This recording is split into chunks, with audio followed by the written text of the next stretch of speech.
Olá, tudo bem? Pense nesta história que eu vou lhe relatar. Eu li certa feita que dezenas e centenas de índios estavam irados e revoltados contra o seu Deus. E nesta expressão de raiva e de ódio, eles começaram a atirar as suas flechas para cima, com o intuito de matar o seu Deus naquele momento de expressão de ira. Só que aquelas flechas perdiam força e voltavam para a terra.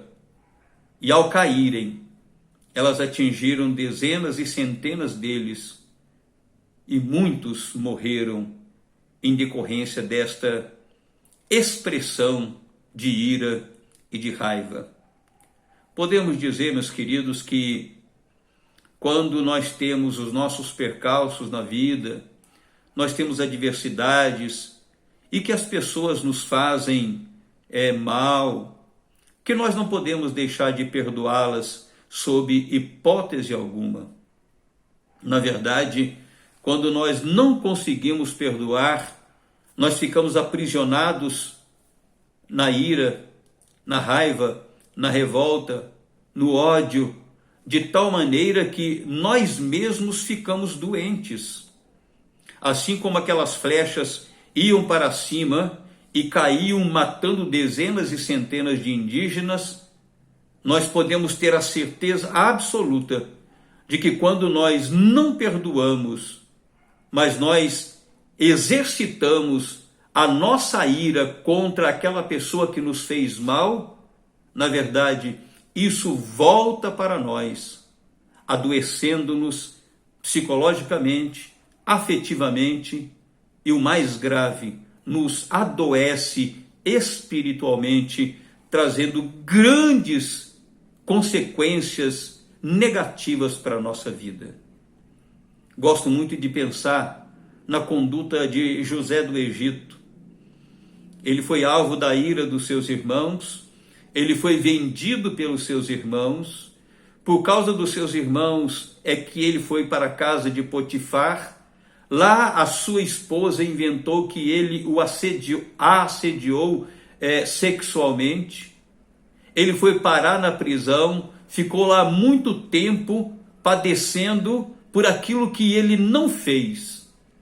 E a certa altura da sua vida, quando os seus irmãos foram ao Egito procurar alimento para alimentar os seus familiares, lá eles se encontraram com José. Depois de muitos anos, eles estiveram na presença de José. E eles ficaram temerosos, entendendo que naquele momento, José, como o segundo homem mais poderoso do Egito e poderoso do mundo, iria vingar daquele mal que os seus irmãos lhe fizeram. Mas veja bem o que José responde aos seus irmãos. Gênesis capítulo 50, versículos 20 e 21.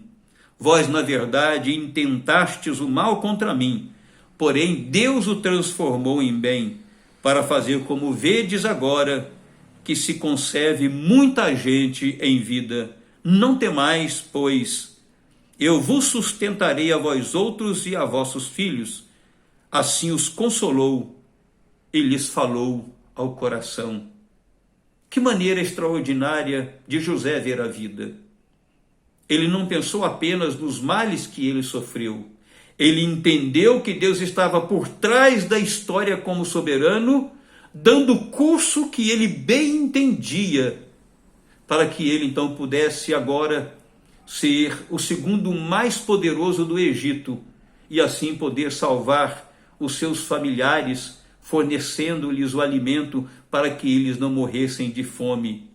E ao invés dele se vingar, dele neste momento expressar a sua ira pelo tanto que ele sofreu, ele está dizendo: não temais, pois eu vos sustentarei a vós outros e a vossos filhos. Assim os consolou e lhes falou ao coração. Nada de amargura, nada de vingança, nada de ódio, nada de resistência. Não, este homem entendia que Deus agiu de tal maneira que pudesse levá-lo ao lugar que ele estava, para que pudesse sustentar os seus familiares.